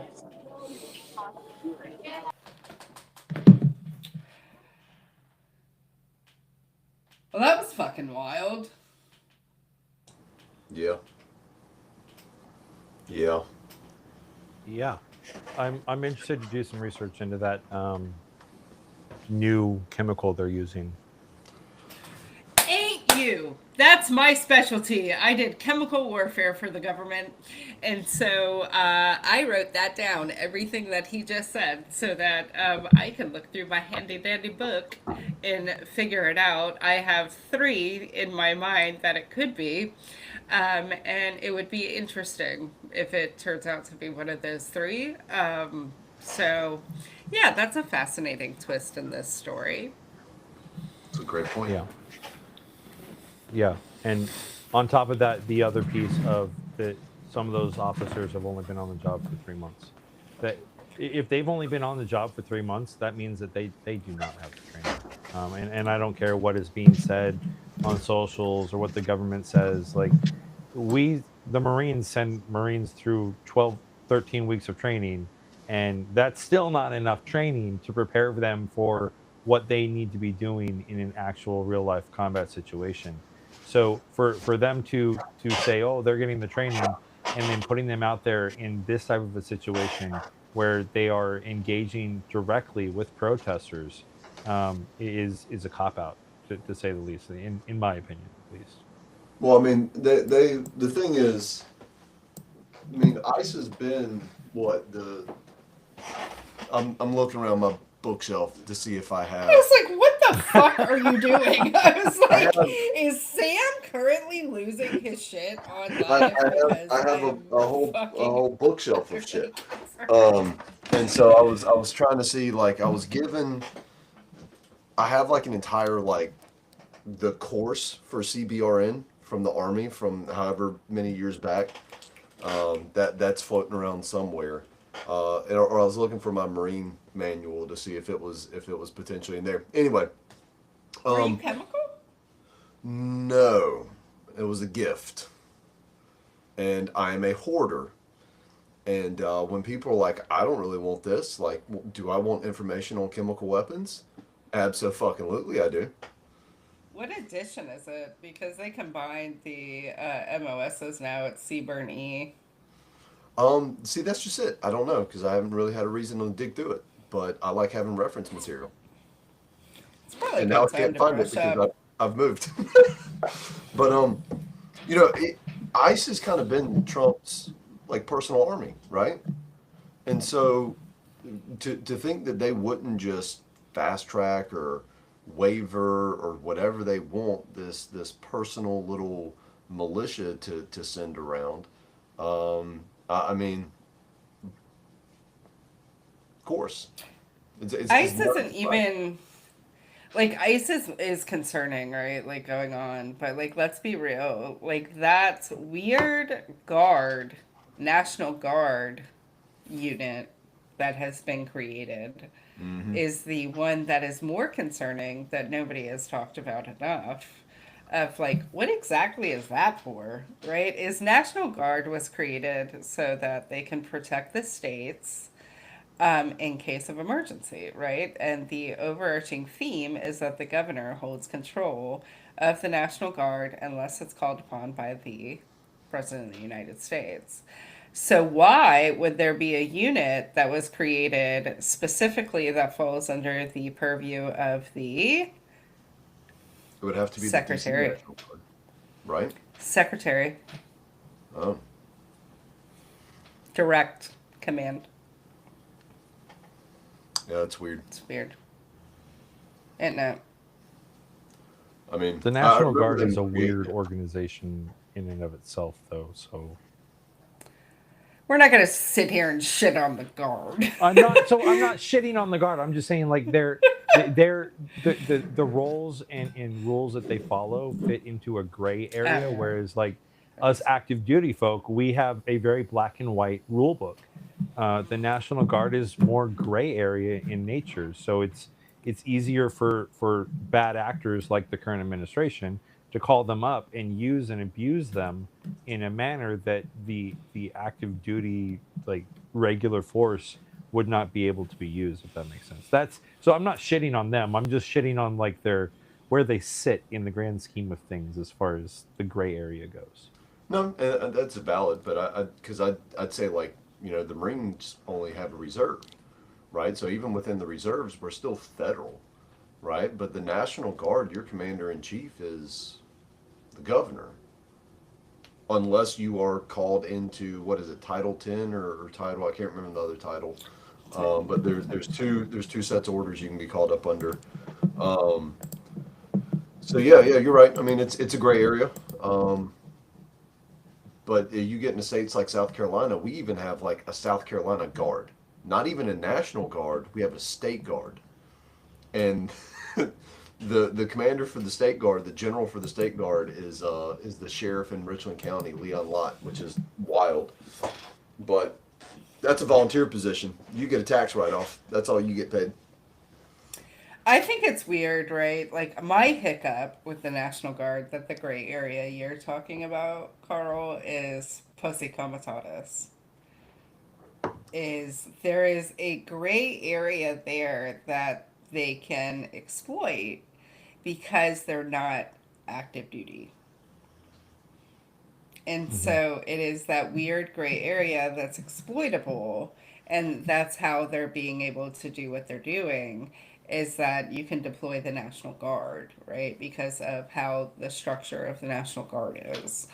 But from what Tom was saying and our other guest, with the uptick in violence, right, of what's happening from ICE, of these untrained, unqualified individuals, is as veterans, like, we're all combat vets. You know, I look around, right, and I know we know restraint. And there was something that I read earlier today that kind of applies because y'all know I'm a nerd and I read a lot. One of the things I read was this weird line that just caught my eye in an article that said, the military without discipline is a gang. Hmm? And I went, that's an interesting thing. And so then I kept reading, and it spoke about Mattis, and every the famous quote that is a motto I live by: be kind and professional to everybody you meet, but have a plan to kill them all, right? And then the next line, like it went on to describe Mattis, is what that means is that what we have is aggression. We are taught like unbridled aggression and chaos, but it's controlled. And the part of the military discipline is being able to control that, right? And without that discipline, without the officers and the NCOs that are giving good orders, the military becomes nothing more than a gang that is then led by an authoritarian. And so it's interesting as veterans to just kind of think about that breakdown that's happening. Like within the federal government, we have ICE, we have National Guard deployed, we have a bunch of different federal entities right now that are deployed to the streets. Is that is this like a gang because it's not disciplined, it's not trained, like this is unbridled chaos on our streets. We have given Proud Boys, racists, weapons, and fucking power, right? And Sam, I know you're a Republican, and I know Carl used to be, right? And we've talked about this is like, how did this fucking happen? And it's that meme that was put in the chat of like the T Rex of the Tea Party, right? Is like we weirdly welcome the ideology of the Tea Party, and the people that were in the Tea Party is the people that committed January 6th that we have now hired to beat up our citizens.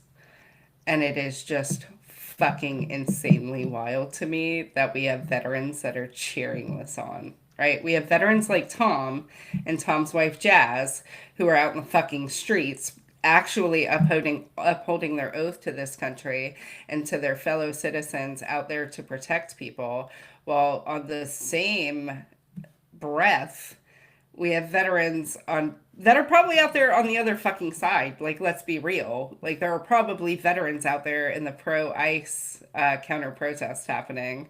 And it's like baffling to me how we have veterans that are not upholding their oath, but letting an unbridled force beat the fuck out of our citizens, murder a VA nurse and a wife and a mom in the street and multiple people, right? It's not just those two. There has been multiple people murdered. And like, what the fuck? And like watching it live is just I think we spent too much time on none. The whole mantra of like own the libs at whatever cost is. I mean, here's the cost. Here's your cost right here. It's your morality. And I've never really been one for that. Like it's always been a turnoff. And watching, this whole gerrymandering debacle here in the state of South Carolina, the comments and responses to it, um, it's like, yeah, no, it's gross. The willingness for people to subvert others for their power fantasies is gross. Um, and I do wonder how many veterans are kind of swayed by the tribalism and aren't actually doing a critical analysis of the why, right? You just kind of you go along with it because, hey, man, it's our team, it's our side. Like, yeah, the commander is kind of shitty sometimes, but right, he's our commander. No, shitty people are shitty people, dude.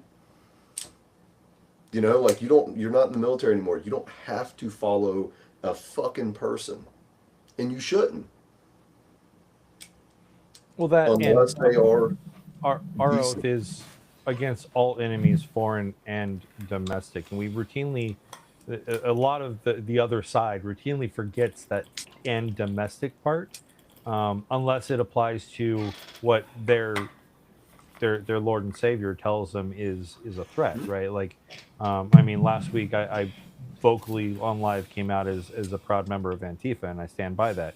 Man, I forgot to put that in my intro tonight, and I am upset about that.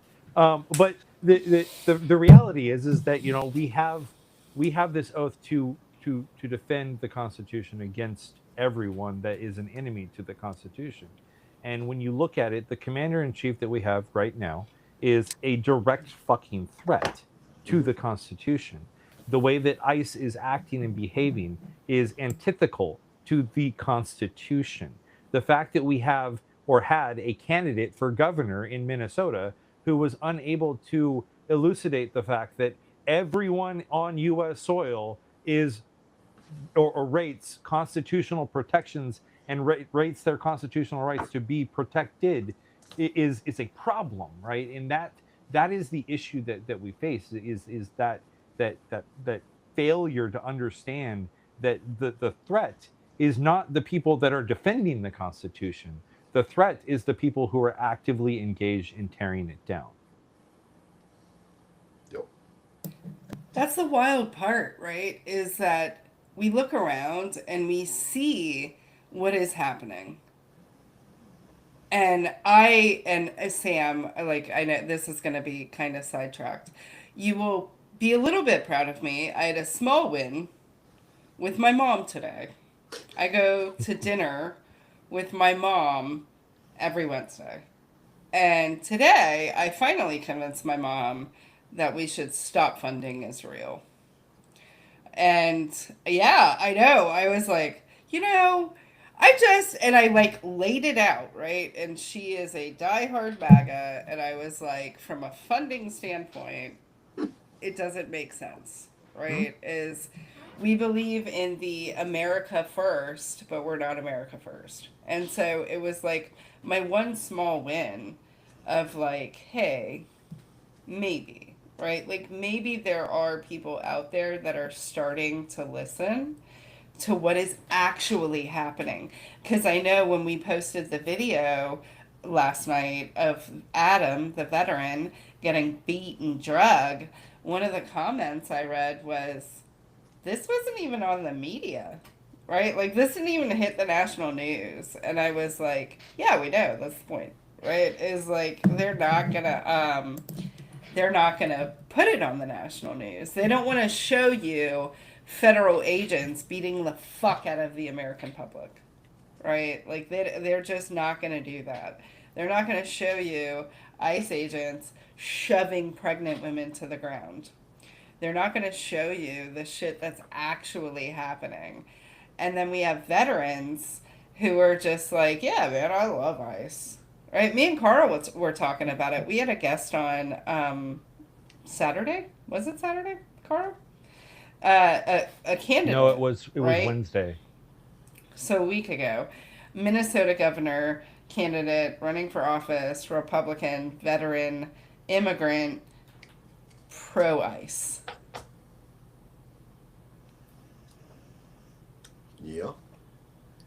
That's a thing that you can be, I guess. And I I mean, like literally was so floored. and he went so far as to say that he would work with ICE and he would work in order to help keep the tensions down and work to be part of the decision making process, and he'd communicate with them, and he like you could tell that his the way that he was thinking was, this is normal, we're in a normal situation, that the administration will work with the local law enforcement so long as we work with them, and failed to understand the realities, which is they don't give a fuck what the local government says. Mm. All they want is their forces for the sake of having forces. They're not going to include you in the planning. They're not going to include you in the operation. They're not going to include you in any of that shit. So I mean, at the end of the day, that's the unfortunate part. Is he almost it almost seems like he was naive to the realities. And if he's running for office and he's naive to the realities, just imagine what those who aren't running for office are naive to. Yeah. Yeah, I hate to keep coming back to it, but I think that South Carolina's gerrymandering is just a good example of so much of everything that we are facing. Um, Clearly, we were a token to be spent. We weren't spent. We had Republicans that stood up, and I mean like core Republicans that were the that created the map that we currently have, right? The leader of the Senate, right? The House major or the Senate Majority Leader say no, right? Like from a very partisan but logical standpoint, like no, this doesn't. This is going to affect veteran voices. This is going to affect money. This is going to affect everything about this is a no. But there was the governor is still adamant. The lieutenant governor is still adamant. The people that are like running for office right now are still very adamant that like we did the wrong thing. We weren't bold enough for the party. We were a token to be spent. And whenever I say we, I mean the people of South Carolina were a token in this political game. And I think that that's what people have to keep in mind with Donald Trump is you are all tokens to him. Yep. I'm not unconvinced that his own family isn't a token to him. Come the right situation, they'll get spent. And that's who the man is though. He is a flawed person and should not be the leader of a damn thing. I So mean, he like yeah, did of use course his it's bad. granddaughter during the RNC, so I Yep. mean, and as a veteran group, like Carl has the video queued up of what happened last night. For any veteran out here watching, wondering, does the federal government give a fuck about me? The answer is no. This is what happens to veterans.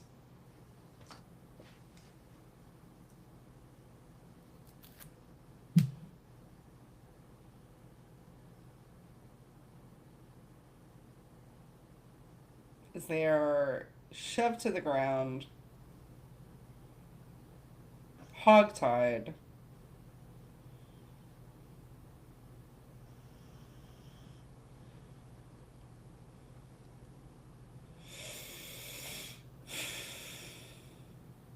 and carried off. Right?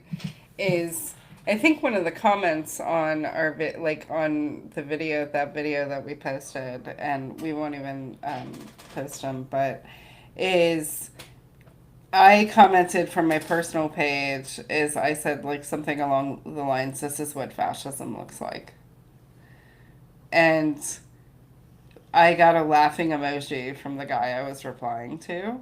Because his comment was something along the effects of like good, and I just used a historical reference of like what they called regular everyday Germans during World War II that didn't say anything.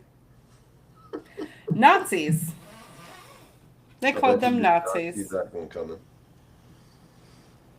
right? walked And right the into other that one. people, they were getting hogtied like that. Right? So like let's call that what it is. I do know that we probably have some call to actions because Sam is in an ongoing feud with South Carolina. um, so, Sam, do you want to tell us about your what's next for South Carolina? Actually, good news is the gerrymandering is dead until after the primaries. So that battle is kind of won. Now the call to action is go vote. you know, go turn out in these primaries because South Carolina, for once in a very long time, has candidates available in pretty much all of these primary races, right? So now's the time to get set up for November. So that's probably the big call to action right now is we are in early voting. Go vote. Take this time, take this victory, and prepare yourself for what comes next because we still the Save Act is still looming. There's still time to disenfranchise voters, um, because I think that is ultimately the goal, is to disenfranchise because the smaller that pool, the more effective the better their ability to retain power come November. So yeah, that's the current call to action. Go vote. And I think we'll probably do something statewide in about a month, right, for the All of Us celebration that 5051 is doing. So that's my current calls to action. And oh yeah, if you have the ability to send donations or whatever to assist in what we saw tonight, that's a good fight to be involved in. Absolutely. We have a few calls to action. Sam stole two of them. But I will reiterate, if you can donate to money to people on the ground. So the organization is in the chat, I believe. I don't want to misspeak, so Hannah, can you please put it in the chat so I can name it very clearly? The organization we need to get some money to. Our other call to action is 6/6. There is a Veterans Against Fascism meeting. It is the first Sunday of every month. There is an upcoming action by veterans in July. Please join the meeting to find out more details. There is a Facebook chat, or not a Facebook, an Instagram, Veterans Against Fascism. It does post the details of where you can register for the meeting. As always, like join the group if you're a veteran. We accept veterans, veteran families, military spouses. We're a big network here, 100%. And then I am gonna have a small bit of petty moment for a second. Carl thinks it's funny because he's seen me be petty. So, Memorial Day is a sacred day in this country to veterans. I have two separate calls to action. Number one is pennies.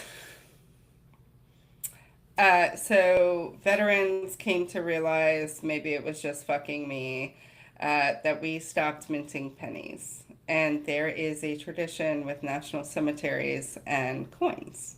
And if we don't have pennies to continue the tradition dies. It's not about the penny, it is absolutely about the lives the penny represents. The penny, the nickel, the dime, and the quarter represent lives to veterans. And so, trying not to get emotional, I've been very emotional over the penny. The tradition is when you go visit a grave, a headstone, you say their name out loud, and after a visit, you leave a penny.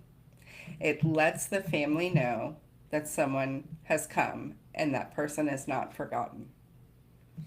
So, one of my traditions is I go wander around the National Cemetery with pennies. Okay? So please, if you are a random penny collector or you find pennies, give them to your local veteran. Tell them it is for their brothers and sisters when they go to visit their graves. The veteran will understandably probably know what it means. And if not, donate your pennies to your local VFWs, legions. They will know the tradition and understand what's happening. Okay, so that is one of our calls to action, and something very, very near and dear to me, probably near and dear to other veterans around the country. The penny is no longer being minted. The world was on fire, and we let it slip. Okay. First call to action. Oh, Hannah came through. Sussex Visibility Brigade is who you need to go look at. Please look at their link tree. They're the ones on the ground. Please donate, do whatever you can to that group out at Delaney. Here's my petty call to action. And Sam, as a candidate, you're going to like this one. On Memorial Day every year, I not only go to the National Cemetery here in Jacksonville, Florida, I go to the Memorial Wall. Jacksonville, Florida has the largest memorial wall outside of DC. We have over 1,700 names on our wall. And the father of the wall is Roy Moore. Just a little bit of history about the wall. I go every year as a tribute to my brothers and sisters, right? Pay my respects. In 2019, my personal battle buddy, Brittany Mitchell, was added to the wall. She was murdered by her husband, and I had to fight the city of Jacksonville to get this girl's name on the wall. Okay? And it was because she was a young black girl from the north side of Jacksonville. Day of Memorial Day, a candidate that is running in District 5, Florida, Rachel Grange, showed up in campaign garb to a Memorial Day ceremony. I directly confronted her after. I then tagged her from my personal page so that we could have a conversation. She untagged herself. So, people around the country obviously follow because I make some pretty interesting writings. They let us know. So then I escalated and I tagged her from the 5051 page, the 5051 veterans page, specifically. Please come have a conversation. You owe us an apology. You fucked up. Own up to it. She then commented, Carl asked her to come do this so she can come direct to the veteran community, come talk to us. We'll talk to you. Instead of emailing us like a normal human being, she DM'd me from her personal page to my personal page asking me to coffee. Here's the problem. I hate coffee. I'm not a coffee drinker. I'm a monster girl. It's what I do. Pound 2 in the morning on the way to work. Love them. Here's the other problem with that. Then she called my personal phone. Rachel Grange, how the fuck do you have my personal number? A is number one. B, I want accountability in front of people. That's part of the problem with candidates is you fuck up and then you want to fix it behind closed doors. Accountability to the veteran group is in public. So here we are. I text you yesterday after you called me and left me a voicemail. I have given you 24 hours to respond. You have not. We are past 24 hours. So now this is me calling you out live. Please come to the fucking show. Please come talk to the veteran community. I just want to educate you. It is something very important to me. I own property in your district. I grew up in your district. I went to Bishop Kenny High School, which is in your district. My mother lives in your district. My brother lives in your district. come talk to me. Because as a Democrat that is running in a very Republican heavy district, guess what you're going to need? Republicans to vote for you to win. Guess what also is happening in Jacksonville, Florida? A large veteran contingency who are conservative leaning. So that is my call to action. Come talk to us. Okay? Small bit of petty, but larger thing, please save your pennies. That's the more important thing about Memorial Day. So, last thing, and the Eyes on Ice Coalition. That is what I was looking for. Hannah in the comments, Eyes on Ice in Coseca, New Jersey.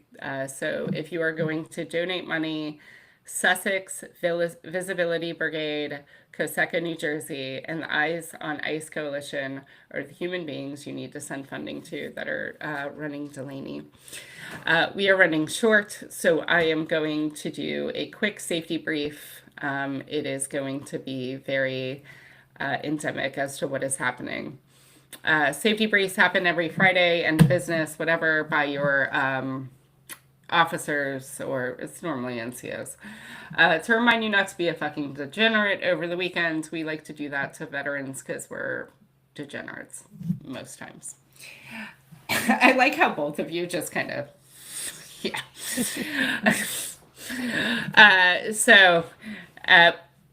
Drink water.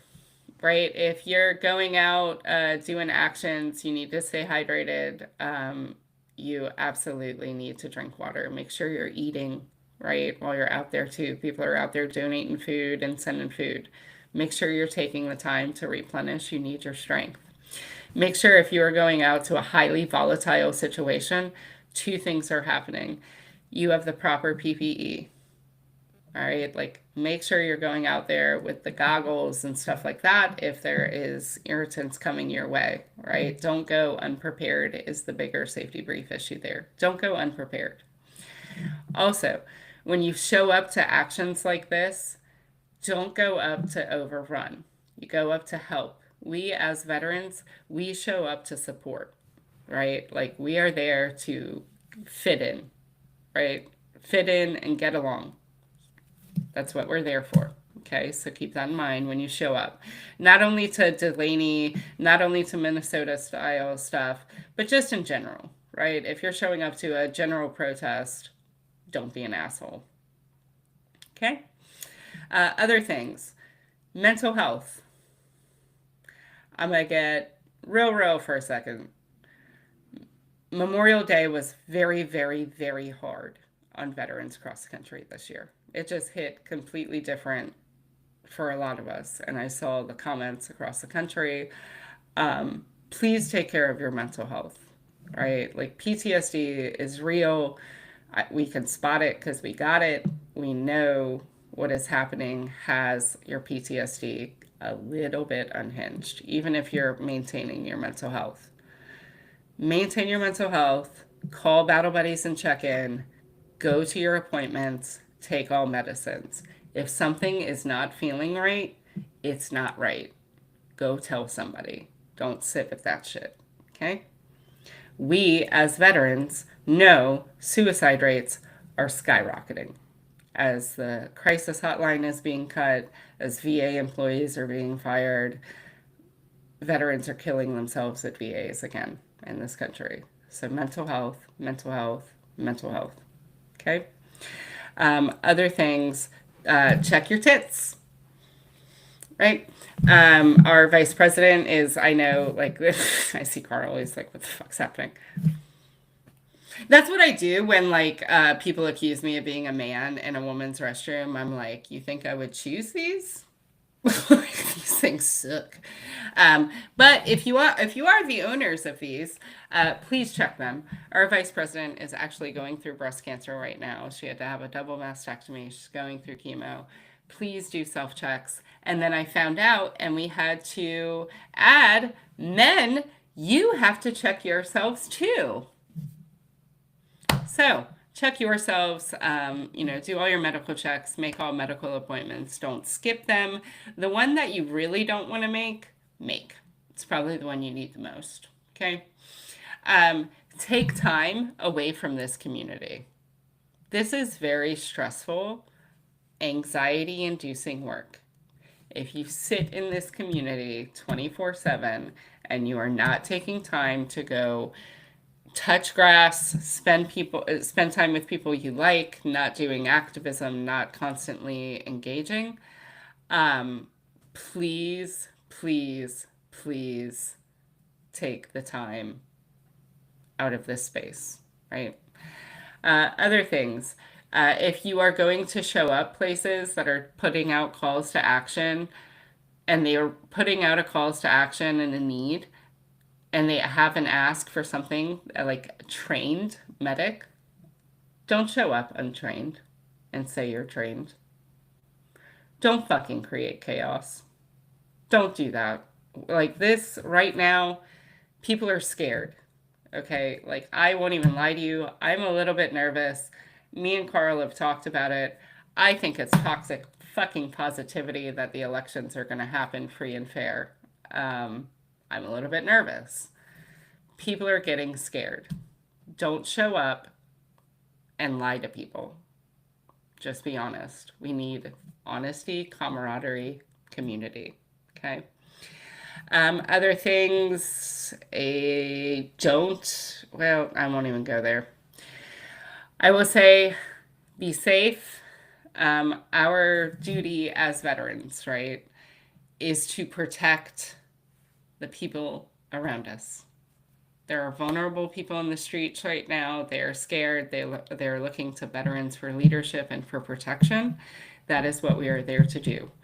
That is what Adam was arrested doing last night as a veteran. He was there to be a medic, uphold his oath, protect community. And so as stuff like this happens, know that there are veterans out here that have your back. We're watching, and please be safe out there, right? Like this is getting a little bit hairy all over the country. Be safe. Keep your head on a swivel. Love one another.